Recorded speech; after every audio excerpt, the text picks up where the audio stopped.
India पर आतंकी हमला हो और कोई तरीका काम ना आए, तब आखिरी उम्मीद के नाते बुलाया जाता है एक ऑर्गेनाइजेशन को, क्योंकि वो जानते हैं वो ही है जो उस पर काबू पा सकते हैं, हवा में, जमीन पर या पानी में, हर जगह बचा सकते हैं। ये साख हासिल की है कीमत चुकाकर, खून और बलिदान की। ये हैं कमांडोज जो आते हैं इंडिया की अलग अलग फोर्सेस से, पुलिस से, सेंट्रल आर्म्ड पुलिस फोर्सेस से और आर्मी से। ये हैं नेशनल सिक्योरिटी गार्ड।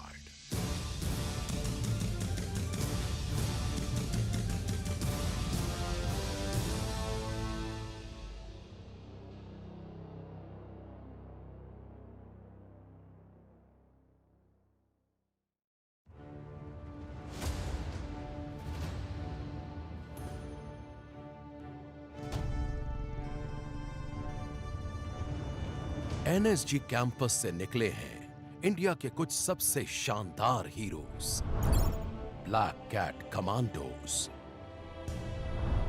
जिन्होंने लोहा लिया आतंक से देश भर में जंग के कई मैदानों में।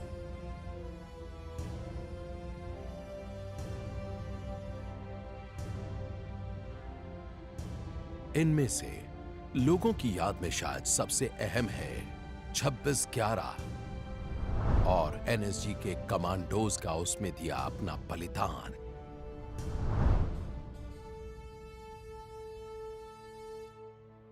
उनकी विरासत को एनएसजी ने आज तक सहेजा हुआ है।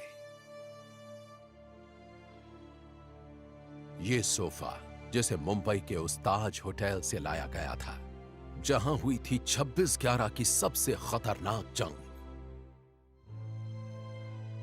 नेशनल सिक्योरिटी गार्ड में नए नए आए प्रसन्नजीत तोमर खामोश खड़े हैं उस जंग की गोलियों से छलनी यादगार के सामने।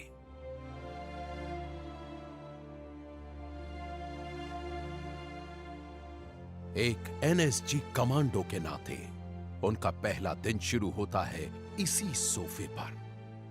उन्हें याद आती हैं वो घटनाएं और अपने कमांडिंग ऑफिसर के शब्द। जिस जगह आप बैठे हैं इसे हम कहते हैं क्रेडल ऑफ सैक्रिफाइस। जब आप यहाँ बैठे हैं आपको ये समझना चाहिए कि आप एक लेगेसी को गार्ड कर रहे हैं। लेकिन ब्लैक कैट कमांडो बनना कमजोर दिल वालों का काम नहीं है। कमांडो! एनएसजी उनके कमांडोज को उनकी हदों तक ले जाता है, इंसानी ताकत की हदों के पार। उनके सबसे जबरदस्त खौफ से भी आगे। एनएसजी के ये ट्रेनिंग ग्राउंड्स जवानों को घातक हथियार बना देते हैं। ये जगह है जहां वो सीखते हैं कैसे लड़ना है और जीतना है।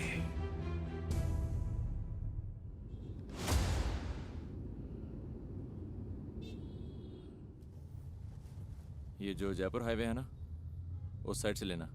जयपुर हाईवे से वो गेट नंबर 1 है ना, वहीं आएगा। नेशनल सिक्योरिटी गार्ड साल में 3 बार नए कमांडोज के लिए ट्रायल कंडक्ट करता है। प्रसन्नजीत तोमर चुने जाने की उम्मीद से आने वाले कई जवानों में से एक हैं। मैं इस समय एनएसजी के ट्रेनिंग सेंटर को ज्वाइन करने जा रहा हूँ, जहाँ पर मेरा 3 महीने का प्रोबेशन शुरू होगा।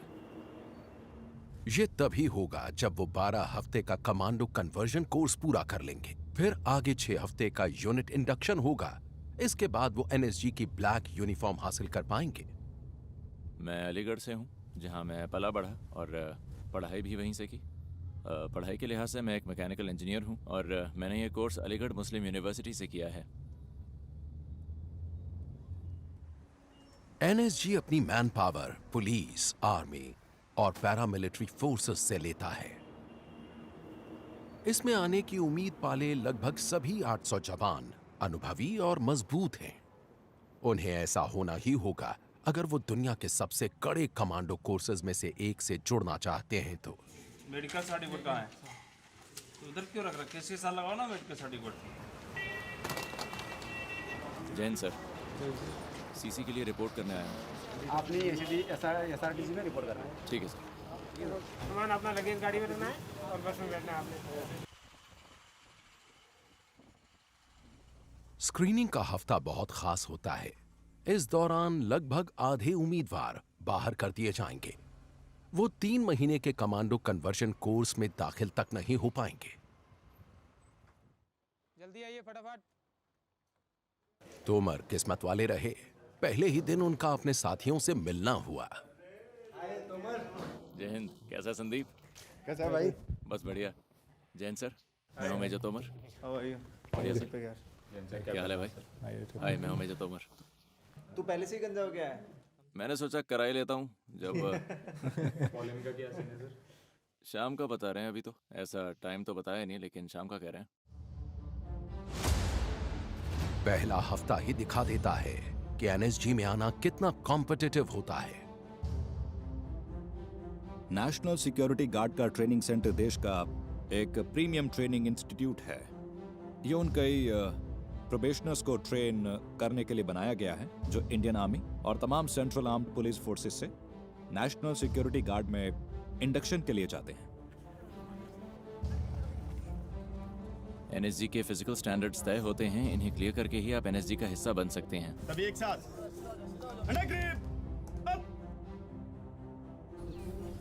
मैं सच कहूं तो मुझे पता नहीं था कि मैं ये कर पाऊंगा, लेकिन मैंने कर दिखाया। फिजिकल टेस्ट्स के साथ ही हथियार चलाने में भी माहिर होना जरूरी है। स्क्रीनिंग टेस्ट में मुझे इंसास दी गई और 25 मीटर दूर से इसे चलाया। स्क्रीनिंग टेस्ट में मैंने 3 सेंटीमीटर का ग्रुप बनाया था। तोमर ने अच्छे ग्रेड पाए। कोर्स से पहले एक फिल्ट्रेशन या एक स्क्रीनिंग टेस्ट लिया जाता है यहाँ पर, और बहुत से कमांडोस जो इसे ही पास नहीं कर पाते इस स्क्रीनिंग टेस्ट को, अफसोस हमें उन्हें वापस भेजना पड़ता है। एनएसजी वो फोर्स है जो खास तौर पर आतंकवाद का मुकाबला करती है, हर तरीका इस्तेमाल करते हुए। नेशनल सिक्योरिटी गार्ड हेडक्वार्टर्स में सबसे सीनियर ऑफिसर होते हैं डायरेक्टर जनरल। एनएसजी इंडिया की एक premier urban anti terror force है, इसलिए हमें ऐसे ऑपरेशंस के लिए बुलाया जाता है जो बहुत ही क्रिटिकल होते हैं। एक एंटी टेरर फोर्स के नाते एनएसजी का मुख्य काम है आतंक से निपटना, हर तरह के आतंक से। इसलिए आमतौर पर हमें फोर्स की आखिरी उम्मीद के तौर पर बुलाया जाता है, और हम एक फेडरल कंटिजेंसी फोर्स कहे जाते हैं। इसलिए हमसे ऐसे ऑपरेशंस की उम्मीद होती है जो बहुत ही ज्यादा सीरियस होते हैं, जिनसे देश की सुरक्षा को गंभीर खतरा हो सकता है। मानेसर में एनएसजी कैंपस करीब 1600 एकड़ में फैला हुआ है। इसके बहुत सारे ट्रेनिंग ग्राउंड्स में आतंक का मुकाबला करने की तरकीबें सिखाई जाती हैं, उन्हें पक्का किया जाता है। नई सोच के ये कमांडोज उन ज्यादातर इक्विपमेंट्स के बिना ट्रेनिंग लेते हैं जो दूसरे कमांडोज इस्तेमाल करते हैं। जिन बिल्डिंग्स में दाखिल होने का कोई सीधा तरीका न बचे तो ये पार्कर तकनीक काम में लाते हैं। एनएसजी सिर्फ यहाँ मानेसर में ही बेस्ड नहीं है, इसके रीजनल हब्स पूरे देश में हैं। इंडिया में कहीं भी किसी भी अनहोनी से फौरन निपटा जा सकता है। नेशनल सिक्योरिटी गार्ड अलग अलग जगह होते हुए भी एक चुस्त दुरुस्त फोर्स है।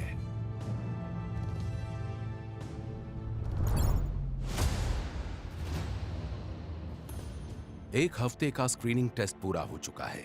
बस आधे ही जवान कमांडो कन्वर्जन कोर्स के लिए क्वालिफाई हुए हैं। कैंडिडेट तोमर चुनिंदा जवानों में से एक हैं। ये अपनी पेरेंट यूनिट की यूनिफॉर्म्स पहनते हैं,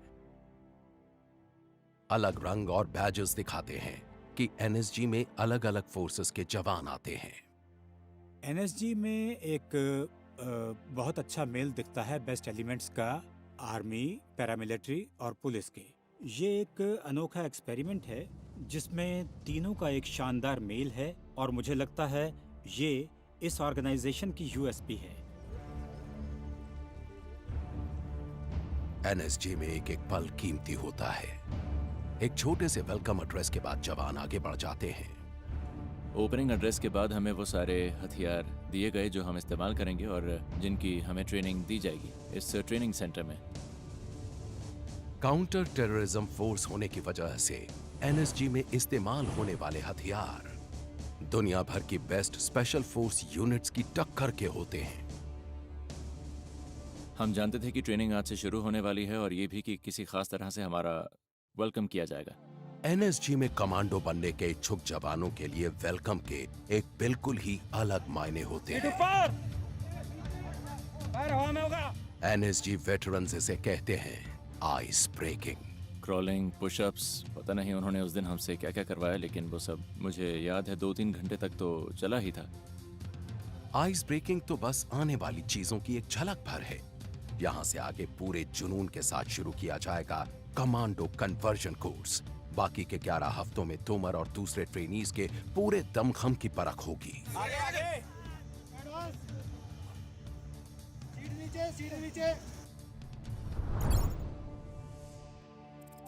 एनएसजी को 3 मेन पिलर्स में बांटा गया है। काउंटर टेरर फोर्स में वो यूनिट हैं जो कैसे भी हालात में आतंकवाद से निपटती हैं। इनमें होते हैं काउंटर हाईजैक और होस्टेज रेस्क्यू मिशंस, जमीन, समुद्र या आसमान में। क्लोज प्रोटेक्शन फोर्स देश भर में चुनिंदा वीआईपीज की सुरक्षा करती है। तीसरा पिलर है state of the art bomb detection and disposal squad और national bomb data centre. NSG के सभी ऑपरेशंस जोखिम भरे होते हैं। क्लोज प्रोटेक्शन फोर्स का काम भी ऐसा ही है। ये हाई रिस्क वीआईपीज को सुरक्षा देते हैं जिसमें वो खुद बेहद जोखिम में रहते हैं, इसलिए इन्हें कहा जाता है बुलेट कैचर्स। ये बुलेट कैचर्स शब्द टीम की खुद को खतरे और प्रोटेक्टी के बीच में रखते हुए खतरे को बेअसर करने की शानदार काबिलियत से आया है, क्योंकि कमांडो की हिफाजत और सलामती हमारी प्रायोरिटी है। इसलिए हमारी team state of the art हथियारों, स्पेशलाइज्ड इक्विपमेंट से लैस रहती है।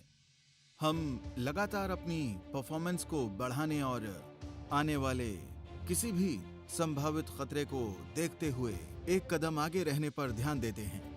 क्लोज प्रोटेक्शन फोर्स कमांडोज अपने काम से जुड़े खतरों को बखूबी जानते हैं, इसलिए पक्का करते हैं कि हालात बेकाबू होने से पहले हर तरह के खतरे को दूर कर दें।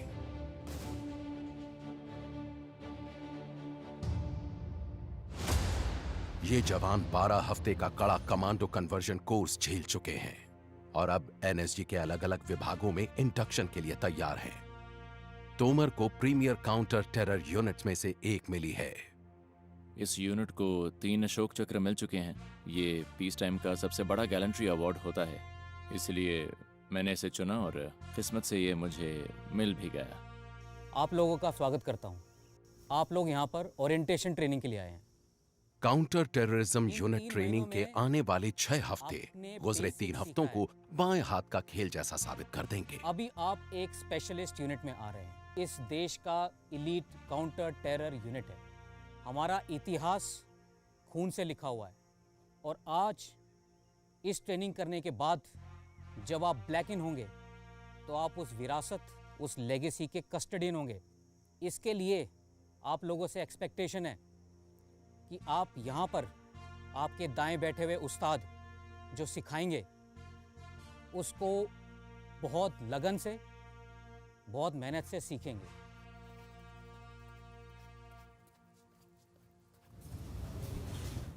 जैन सर। जैन तोमर, अंदर आ जाओ। इस ट्रेनिंग ऑफिसर और उनकी टीम पर अगले 6 हफ्तों में इनके इंडक्शन का दारोमदार है। ट्रेनिंग सेंटर में कैसा परफॉर्म कर रहे हो? मैंने बढ़िया परफॉर्म किया सर और अपने सारे टेस्ट्स में एक्सीलेंट हासिल किया। Excellent sir. तो उम्मीद है आपको पता है कि यहाँ के स्टैंडर्ड्स बहुत अलग हैं और बहुत ऊंचे भी। फिजिकल एक्सर्शन का लेवल यहाँ बहुत ज्यादा होता है। यहाँ आपको मुश्किल सिचुएशंस में टेस्ट किया जाएगा। सर। आपको बहुत ज्यादा मेहनत करनी होगी। ठीक है बड़ी, मार्च ऑफ। जय हिंद। जय हिंद। काउंटर टेरर यूनिट में सिखाए जाने वाले शुरुआती सबक में है किसी इंटरवेंशन टीम का हिस्सा कैसे बनते हैं। दोनों आँख खोल के ऐसे। हर टीम में करीब 6 मेंबर्स होते हैं। सब तालमेल से काम करते हैं।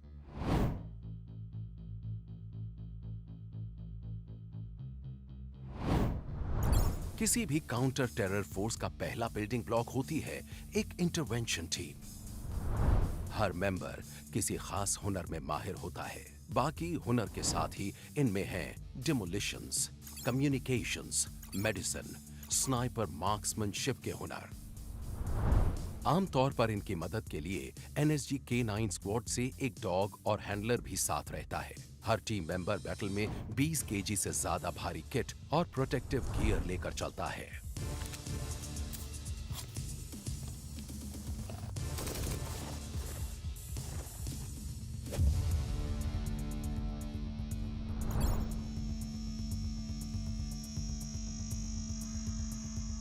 पहले हफ्ते में इंडक्टीज से कई तरह की इंटरवेंशन सिमुलेशन ड्रिल कराई जाती हैं।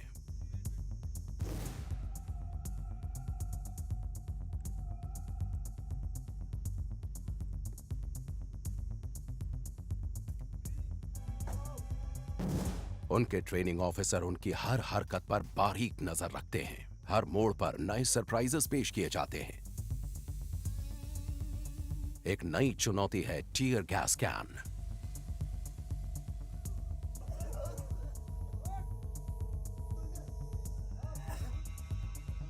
टीयर गैस आंखों में तेज जलन पैदा करती है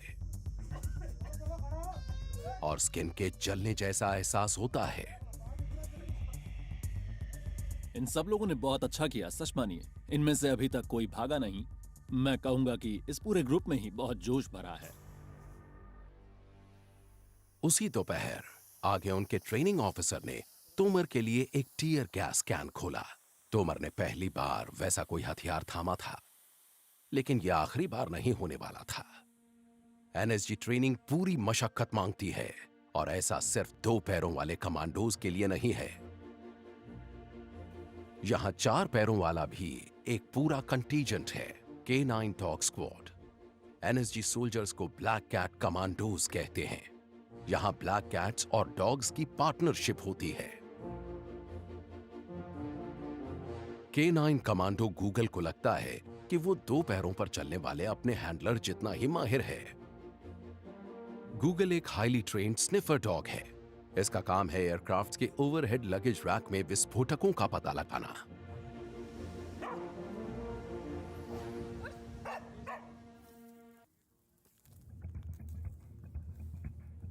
लेकिन ऑपरेशंस में जाते वक्त एनएसजी की पहली पसंद होता है ये बेल्जियन मैलिनोआ।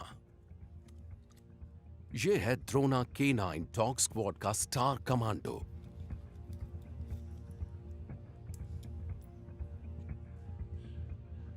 एक्शन में द्रोना पहला कमांडो होता है।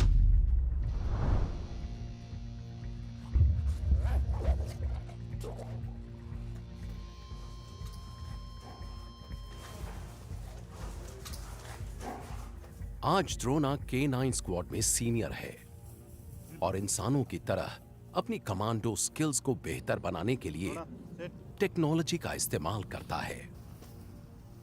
टीम डॉग के पहने K9 विजुअल सिस्टम्स के भरोसे रहती है।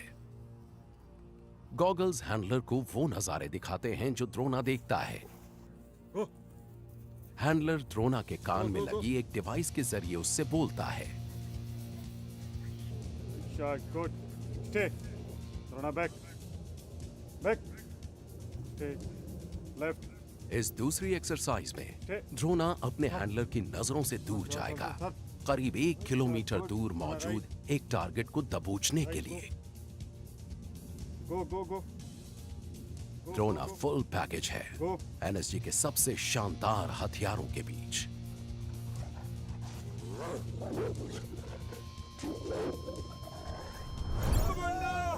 आगे देखेंगे इंडक्टीज को परखा जाएगा इंसानी ताकत की हदों तक। दिखेगा नींद न मिलने, दर्द और थकान का जबरदस्त असर।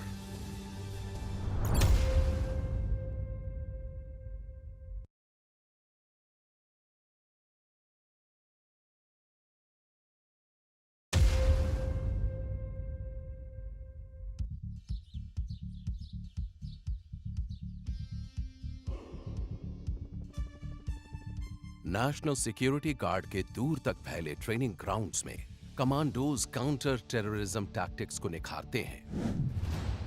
इंडिया में सिर्फ एनएसजी के पास है काउंटर हाईजैक फोर्स। इनके कमांडोज कैंपस में मौजूद एयरक्राफ्ट के साथ हाईजैक के हालात की प्रैक्टिस करते हैं।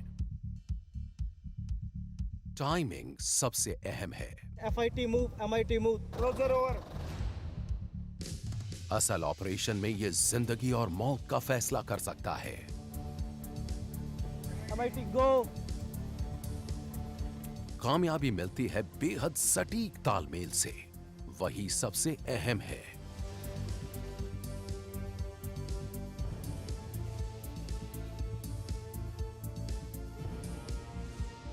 एयरलाइन हाईजैकिंग के साथ ही आसमान से कई और खतरे भी आ सकते हैं। ड्रोन्स हवाई सफर में अड़चन डाल सकते हैं।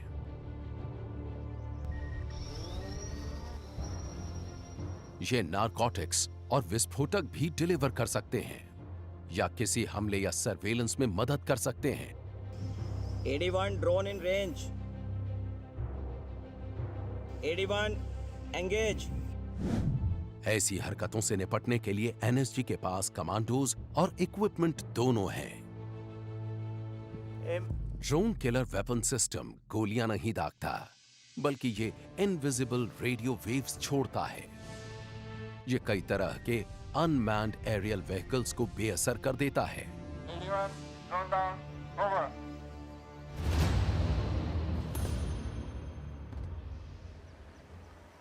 एनएसजी के सीनियर ऑफिसर्स फोर्स की तकनीकी तैयारी पर लगातार नजर बनाए रखते हैं। ये पक्का करते हैं कि काउंटर टेरर एक्टिविटीज के लिए सही किट साथ में हो। एनएसजी ऐसे ऑपरेशंस करता है जिनमें खास तरह के हथियार, खास इक्विपमेंट और खास प्रोटेक्टिव गियर चाहिए होते हैं। इसलिए बहुत जरूरी होता है कि हम अपने इक्विपमेंट को लगातार अपडेट करते रहें। आज एनएसजी तमाम तरह के हालात के लिहाज से पूरी तरह से लैस और तैयार है। खास तो हमेशा मशीन के पीछे मौजूद इंसान ही होता है, लेकिन इक्विपमेंट भी बहुत अहम रोल प्ले करते हैं। एक नैनो सेकंड जितना फर्क भी जंग के दौरान जिंदगी और मौत का फैसला कर सकती है। तो कमांडो के पास सबसे बेहतरीन इक्विपमेंट हो तो ऑपरेशन में उनकी कामयाबी के आसार बढ़ जाते हैं, उनकी हिम्मत बढ़ जाती है, लड़ने की उनकी काबिलियत बहुत बढ़ जाती है। इसलिए जब वो लड़ने जाते हैं तो उनके पास जरूरत की हर चीज रहनी चाहिए। उन्हें कभी भी किसी चीज की कमी महसूस नहीं होनी चाहिए। एनएसजी काउंटर टेररिज्म फोर्स में इंडक्शन ट्रेनिंग पूरे जोरों पर है। ट्रेनर्स पसीना सूखने नहीं दे रहे। इस एक्सरसाइज का मकसद था आपका फिजिकल और मेंटल दोनों टेस्ट लेना। इंडक्टीज के सामने पहली चुनौती है 48 घंटे के फिजिकल और मेंटल स्ट्रेस से गुजरना, वो भी बिना रुके। उन्हें पूरे दिन कई तरह के टास्क्स दिए गए, यहां तक कि वो पूरी रात हरकत में रहे। अगली सुबह जवानों को बिना सोए 24 घंटे बीत चुके थे। उन्हें अभी 24 घंटे और हरकत में रहना था। थके होने के बावजूद मेरे अंदर हमारे अगले टास्क को लेकर जोश था, स्नाइपर राइफल फायर करना। लेकिन हमारे ट्रेनर्स को हमें तनाव में रखना था, इसलिए हमारे फायर करने से पहले उन्होंने हमसे 30 नकल पुशअप्स कराए। खड़े हो जाइए। मैं जिंदगी में पहली बार एक स्नाइपर राइफल चलाने वाला था। रिटेन लाइन पोजीशन, मैं चाहता था निशाना ठीक लगे। टेल भर। लेकिन पुशअप्स के बाद मेरी सांस अब भी फूली हुई थी। हाथ थोड़ा भी हिला तो निशाना नहीं लगेगा और टारगेट्स काफी दूर होते हैं। यहां पर हमारा टारगेट था 400 मीटर की दूरी पर।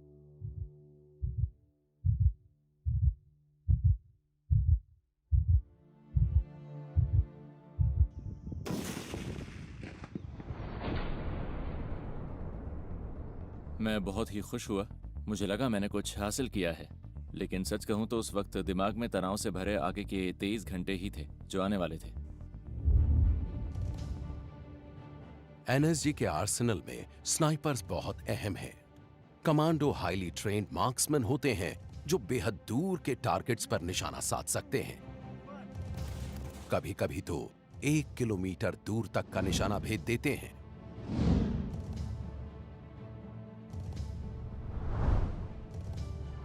एनएसजी में state of the art shooting ranges commandos को अचूक निशानेबाज बना देती हैं। एनएसजी में टारगेट्स का मतलब है किसी होस्टेज के पीछे छुपा आतंकवादी। हैरानी की बात नहीं कि एनएसजी को जीरो एरर फोर्स कहा जाता है।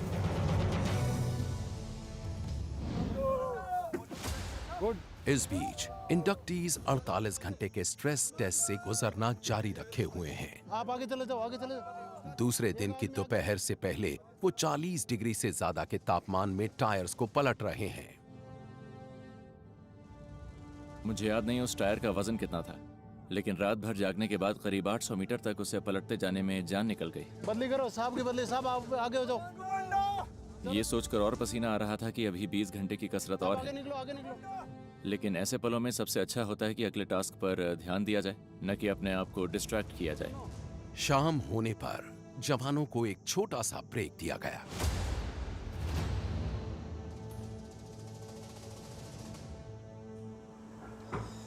ट्रेनिंग के दौरान बॉडी को फिट रखना जरूरी है, और मुझे लगता है आपको पैरों का भी ध्यान रखना होगा, क्योंकि होता यह है कि 90% वक्त तो हम शूज़ पहनकर ही ट्रेनिंग करते हैं, तो अंदर जाने वाला पसीना और धूल पैरों में कोई दिक्कत पैदा कर सकती है।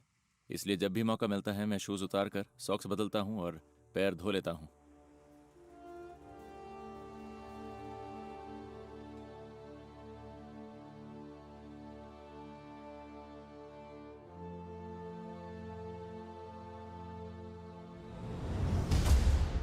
इंसान की बॉडी किसी जादू से कम नहीं, इसे हद तक ले जाकर हैरतअंगेज काम किए जा सकते हैं। दूसरी रात तक हम बहुत थक चुके थे, लेकिन तब भी सब पूरी कोशिश कर रहे थे।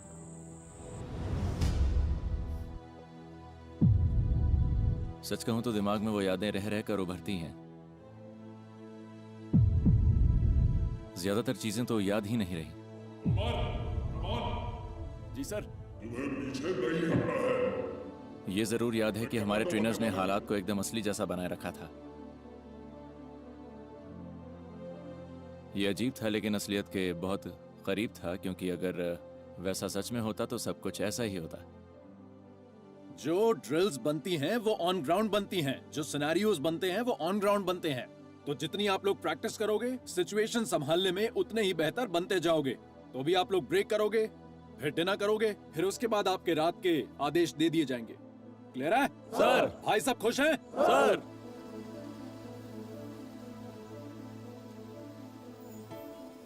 अगर आप ऐसे हालात में होते हैं तो ऐसे ख्याल आपको दिमाग में आ ही जाते हैं।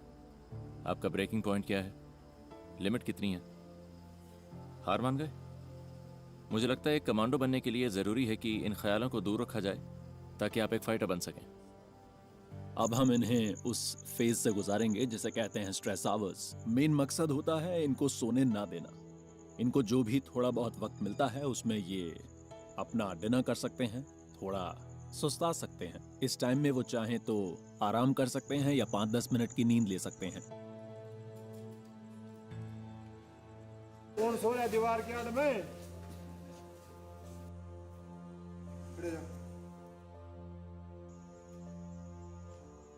ऐसे पलों में मुझे अपनी फैमिली की याद आती है। मेरी बहन, उसका पहला बच्चा हुआ है जिसे मैंने अभी तक नहीं देखा, और मेरी बाइक की बहुत याद आती है। काश मेरी बाइक यहाँ होती और हमारे पास थोड़ा फ्री टाइम होता जिससे मैं बाइक राइड के लिए जा पाता। थोड़ा सा मज़ा तो हो ही जाता हमारे लिए। बाइक को मिस करता हूँ मैं। भोर में 3 बजे से एक्सरसाइजेस फिर से शुरू हो जाती हैं। आज सीपीटी पास हो जाएंगे सारे? अगर आज सीपीटी पास हो गए तो आज ब्रेक। 47 घंटे का स्ट्रेस पार हुआ। 1 घंटा और बचा है। फिजिकल ट्रेनिंग का पूरा 1 घंटा। किसी तरह बॉडी में बची ताकत से काम चलाते हैं, घुटने टेकने की नहीं सोचते, बस टास्क पूरा करने की सोचते हैं।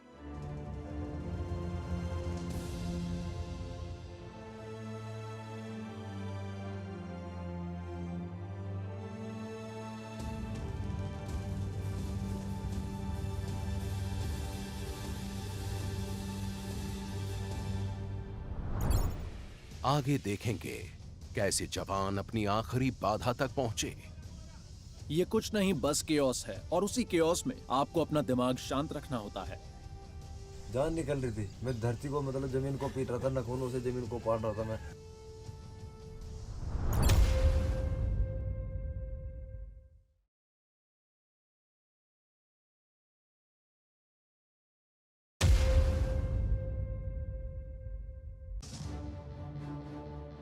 नेशनल सिक्योरिटी गार्ड ने ऑपरेशंस में खुद को साबित किया है, लगातार बार बार। कामयाबी की ये राह आसान नहीं रही है। देश हम पर भरोसा कर सकता है, क्योंकि जब भी एनएसजी को तलब किया गया है हमने कामयाबी दिलाई है, और जरूरत पड़ने पर एनएसजी फुर्ती से मौके पर पहुंचकर पूरी ताकत से सर्जिकल पंच लगाएगी। एनएसजी का पूरा ओरिएंटेशन हर वक्त तैयार रहने को लेकर होता है। इस वक्त भी इस देश में ऐसी 8 टीमें हैं जो 30 मिनट से कम वक्त में हरकत में आ सकती हैं। इसलिए एनएसजी का विजन है वर्ल्ड क्लास होना, क्योंकि एक जीरो एरर फोर्स कभी चूकती नहीं है।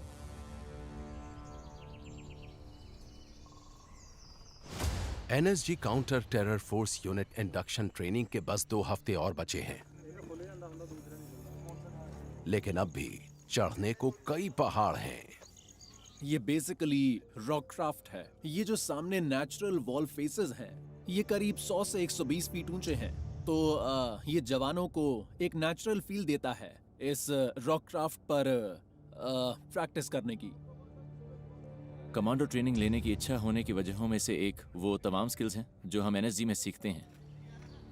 मैं पहले क्लाइंबिंग कर चुका हूं, लेकिन यहाँ की कंडीशंस अलग हैं।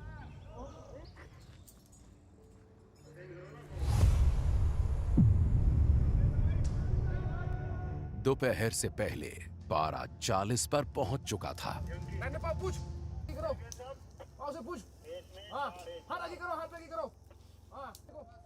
जून की गर्मी और जबरदस्त उमस। गरम करो इनको, इन सब की आवाजें निकल रही हैं, गरम करो इनको। 31, 32, 33। तो हम इसे कहते हैं टोल टैक्स, जिसमें ये 100-200 पुशअप्स करते हैं या थोड़े स्टार जंप्स करते हैं।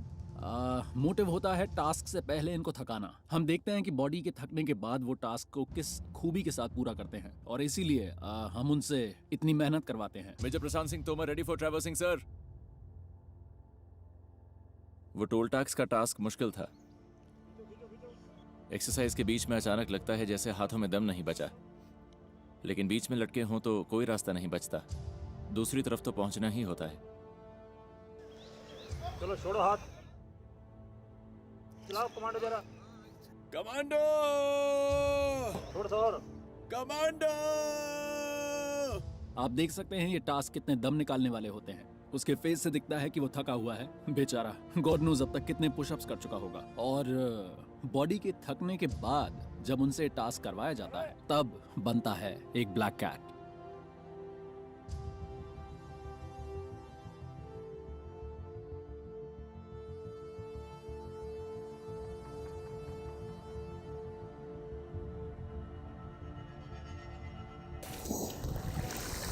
तोमर, मजा नहीं आया दोस्त।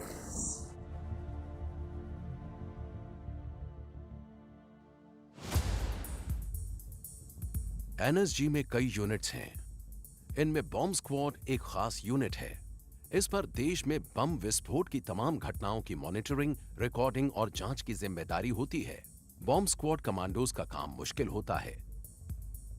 हालांकि वो प्रोटेक्टिव सूट पहनते हैं, पर किसी विस्फोटक के पास जाना कोई आसान बात नहीं है। उन्हें विस्फोटक को खुद उठाकर कंटेनमेंट चैम्बर में रखना होता है।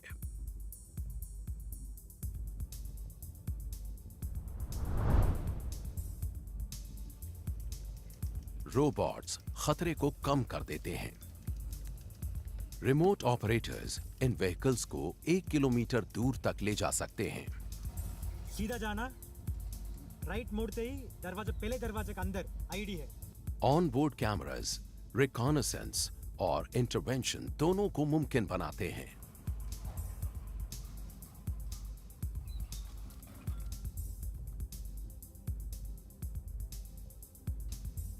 व्हीकल भले ही छोटा है, लेकिन इसमें ताकत जबरदस्त है। फायर।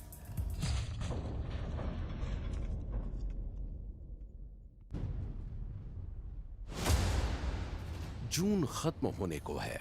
इंडक्शन प्रोसेस का 5वां हफ्ता चल रहा है और जवान आखिरी बाधा तक पहुंच चुके हैं। आज सुबह से ही बादल आए हुए थे, इसलिए बारिश भी हो गई।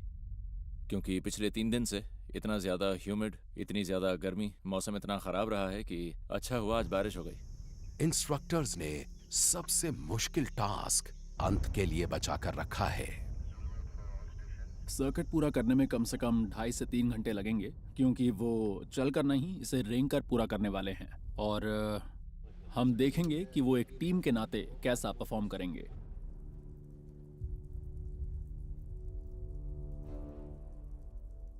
एनएसजी में आने वाले ट्रेनी से हमें उम्मीद होती है बहुत ऊंचे दर्जे की फिजिकल फिटनेस की और बहुत ऊंचे दर्जे के फायरिंग स्किल्स की। तो हम उन्हें उनके एनएसजी में आने के वक्त से 2-3 पायदान तक ऊपर ले जाते हैं। इससे आखिर में हमें बहुत ही एफिशिएंट कमांडो हासिल होता है, जो ड्यूटी के दौरान हर चैलेंज को पार कर सकता है। तोमर और उनकी टीम का सामना उस दिन जिस चुनौती से हुआ था, वो उसे कभी भूल नहीं पाएंगे। होली चेंबर नाम की वो ऐसी बाधा थी जैसी उन्होंने पहले कभी नहीं झेली थी। इसमें धुएं से भरा एक छोटा सा कमरा था। जवानों को अपनी सांसें रोककर अंदर जाना था। अंदर एक बॉक्स है, आपको वो बॉक्स लेकर आना है।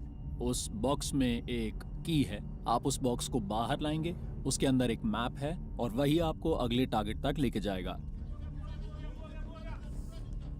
पता नहीं कैसे बताऊं मैं, दिमाग में 100 चीजें चल रही होती हैं, कुछ दिखाई नहीं देता। सांस रोकने की कोशिश करते हैं, लेकिन धुआं अंदर जाता रहता है और कहीं नहीं जा सकते। उससे लड़ना होता है।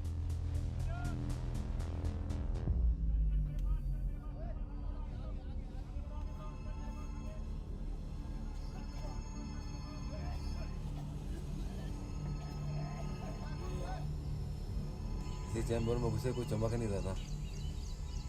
मतलब जैसे अंदर हुए तो घुटन होती थी, सांस नहीं आता था, जान निकल रही थी गले से नीचे। मतलब इधर बिल्कुल ब्लॉक हो गया, सांस गया नहीं।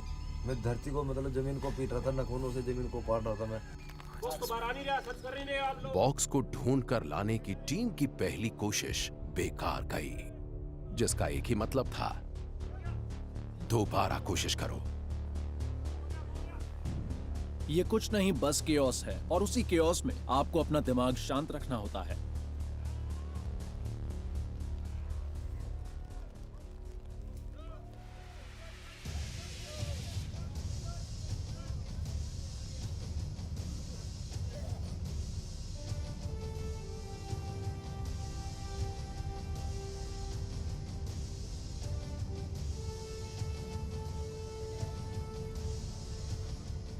बॉक्स को ढूंढना अब तक का सबसे मुश्किल टास्क था।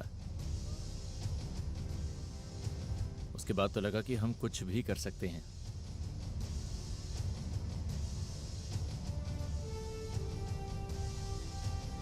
हम 6 लोगों का कोई मुकाबला नहीं था।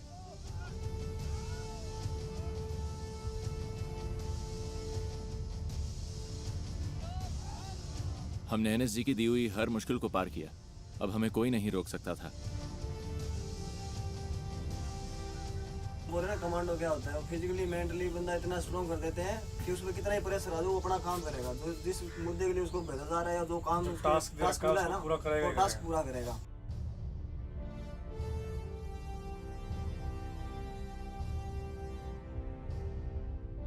मेरे लिए बहुत ही फख्र की बात है, क्योंकि मैंने इनको पुश किया है इनकी हदों से पार, और ये जानने की कोशिश की कि ये कितना आगे जा सकते हैं।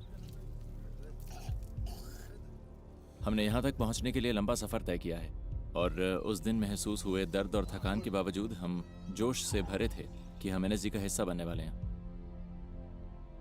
हार्ड वर्क के बाद मतलब आज वो दिन आ गया, आज हम परसों ब्लैक कैट कमांडो बनेंगे। बहुत अच्छा फील होगा हमें भी, घर वालों को भी। ये बीते 5 हफ्ते एनएसजी के सबसे मुश्किल हफ्ते रहे और मुझे लगता है कि जितना भी टाइम हम सब एनएसजी में यहाँ पर रहेंगे, ये 6 के 6 बंदे हमेशा साथ रहेंगे।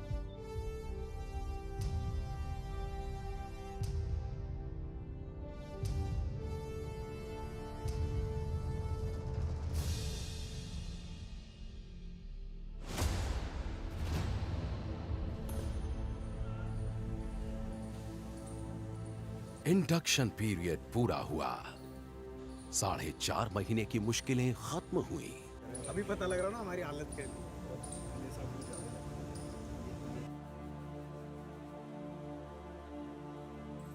ये ब्लैकनिंग सेरेमनी की सुबह है।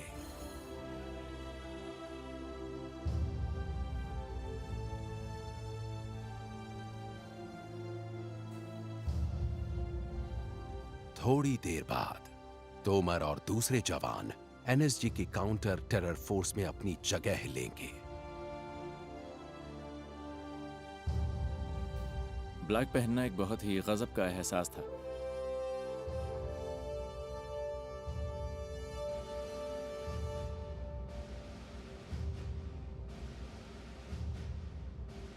ये कहना गलत होगा कि मुझे यकीन था कि मैं एक एनएसजी कमांडो बन जाऊंगा, लेकिन मैंने कर दिखाया। आप सभी का सीसी 118 के बलिदान परेड में हार्दिक अभिनंदन है। अब मैं ग्रुप कमांडर महोदय से निवेदन करता हूं कि इन बहादुर कमांडोज को पुरस्कार देकर इनकी हौसला अफजाई करें। Best hit exercise Ajay, major Prasanjit Tomar. हमें बेस्ट इंटरवेंशन टीम का अवार्ड मिला। उन सारी मुश्किलों के बाद ये अवार्ड पाकर अच्छा लगा, बहुत अच्छा। 5 हफ्ते खत्म हो गए हैं। अब मैं इनके लिए डेविल नहीं हूँ, मैंने अपना काम कर दिया है। अब मैं इनका भाई हूँ, ब्रदर इन आर्म्स। और आखिरकार चेस्ट पर पंच के साथ तोमर को बलिदान बैज दिया गया। वेलकम तोमर, जो कि ब्लैक कैट कमांडो का इंसिग्निया है।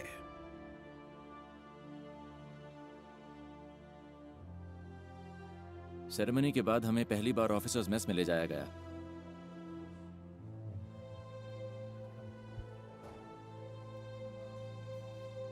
और उसके बाद जो हुआ मैं वो जिंदगी भर नहीं भूल सकता। जिस जगह आप बैठे हैं, इसे हम कहते हैं क्रेडल ऑफ सैक्रिफाइस।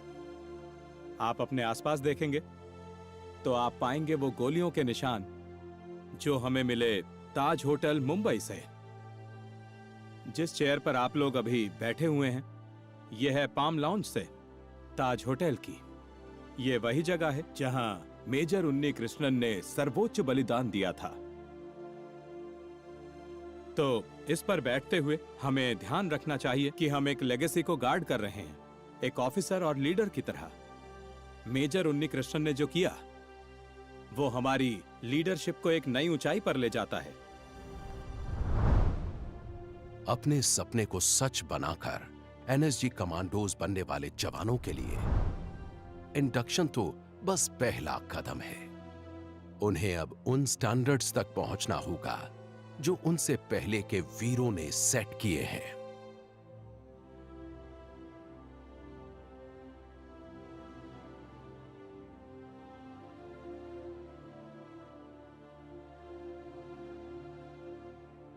अपनी शुरुआत के बाद बीते करीब 40 साल में नेशनल सिक्योरिटी गार्ड ने बलिदान और खून देकर शोहरत हासिल की है। अपनी जान कुर्बान करने वाले जवान हर रोज प्रेरणा देते हैं। ये देश हमेशा उन्हें याद रखेगा। उनकी वीरता हमेशा याद रखी जाएगी। देश उनका हमेशा आभारी रहेगा।